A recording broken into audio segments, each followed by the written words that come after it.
নমস্কার বন্ধুরা, আমি অর্পিতা ভিলেজপুর থেকে সকলকে স্বাগত জানাই। আজকে আমি আপনাদের সঙ্গে শেয়ার করব টমেটো দিয়ে মুখে লেগে থাকার মতো পুঁটি মাছের ঝাল। তো চলুন রেসিপিটা দেখে নেওয়া যাক। পুঁটি মাছগুলোকে ধুয়ে পরিষ্কার করে নিয়েছি আর নুন হলুদ মেখে নিয়েছি। পুঁটি মাছ ভাজার জন্য কড়াইয়ে তেল দিয়ে দিলাম। তেলটা ভালো করে গরম করে নেব। তেল ভালোভাবে গরম হয়ে গেছে। ধুয়ে রাখা পুঁটি মাছটা দিয়ে দেব। খুন্তি দিয়ে পুঁটি মাছগুলো তেলের মধ্যে দিয়ে দিচ্ছি। মাছগুলোকে ছড়িয়ে দেব।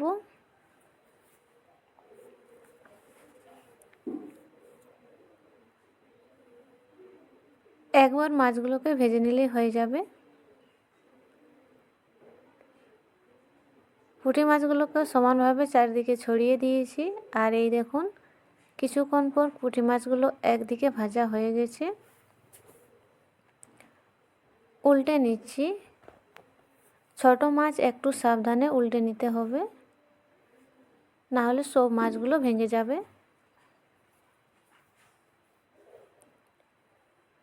সব মাছগুলোকে উল্টে পাল্টে দেখুন ভেজে নিয়েছি।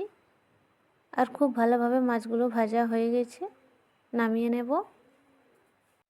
পুঁটি মাছগুলোকে ভেজে নামিয়ে নিয়েছি আর কড়াইটা পরিষ্কার করে নিয়েছি। পুঁটি মাছের ঝাল রান্না করার জন্য কড়াইয়ে আবার তেল দিয়ে দিলাম। তেলটা ভালোভাবে গরম হয়ে গেছে। অল্প দিয়ে দিলাম কালো জিরা। আজকে আমি টমেটো দিয়ে পুঁটি মাছের ঝাল রান্না করব আর পেঁয়াজ রসুন ছাড়াই। আপনারা চাইলে পেঁয়াজ রসুন দিয়েও বানিয়ে নিতে পারেন। দিয়ে দিলাম শুকনো লঙ্কা বাটা। শুকনো লঙ্কা বাটাটা ভেজে নেব। এর সঙ্গে দিয়ে দেবো একটা টমেটোকে আমি লম্বা লম্বা করে কেটে নিয়েছি। টমেটো দিয়ে দিয়েছি। টমেটোটা কষে নেব। নাড়াচাড়া করে নিয়েছি। দিয়ে দেবো নুন।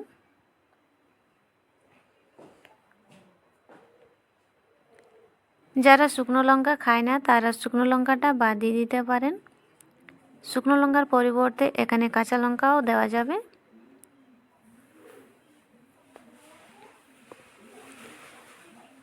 নুনটা দেওয়ার পরে নাড়াচাড়া করে নিয়েছি। দিয়ে দেবো হলুদ গুঁড়ো। আপনারা চাইলে এখানে বাটা মশলা দিয়েও রান্না করে নিতে পারেন। হলুদ গুঁড়ো, জিরের গুঁড়ো আর ধনের গুঁড়ো দিয়ে দিয়েছি। মশলাটাকে কষে নেব।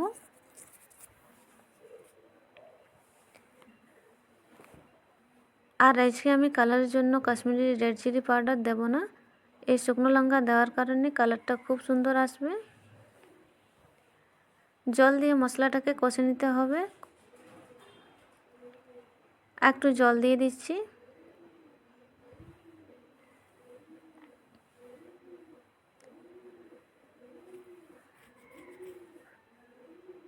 জল দিয়ে দিয়েছি।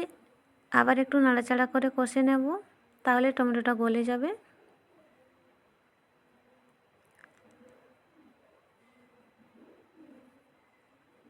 মশলাটা ভালোভাবে কষানো হয়ে গেছে। এবারে জল দিয়ে দেব। জল দিয়ে দিচ্ছি। জলটা আমি একটু বেশি করে দিয়ে দিচ্ছি। রান্না করার পরে জলটা টেনে নেবে। জল দেওয়ার পরে আবার নাড়াচাড়া করে নিচ্ছি।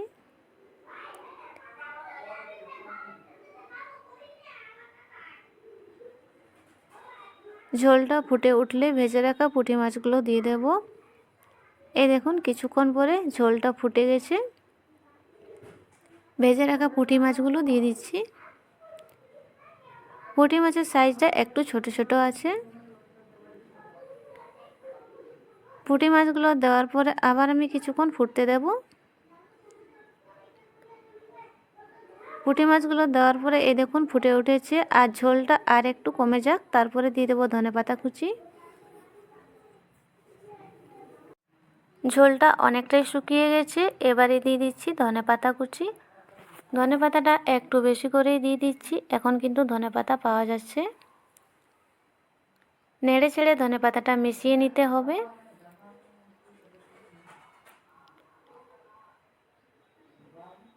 ধনেপাতাটা ভালোভাবে মিশিয়ে নিয়েছি। আর নামানোর পরে ঠান্ডা হয়ে গেলে আর একটু ঝোলটা টেনে নেবে। বন্ধুরা, পুঁটি মাছের ঝাল তো আপনারা অনেক রকমভাবে বানিয়ে খেয়েছেন। এই দেখুন নামিয়ে নিয়েছি। একবার আমার মতো করে টমেটো দিয়ে পুঁটি মাছের ঝাল বানিয়ে খেয়ে দেখুন, এর স্বাদ মুখে লেগে থাকবে। বন্ধুরা, আজকের ভিডিওটি আমার ভালো লাগলে লাইক করবেন, শেয়ার করবেন, আমার চ্যানেলটা সাবস্ক্রাইব করে আমার পাশে থাকবেন। দেখা হবে অন্য কোনো ভিডিওতে। ভালো থাকবেন।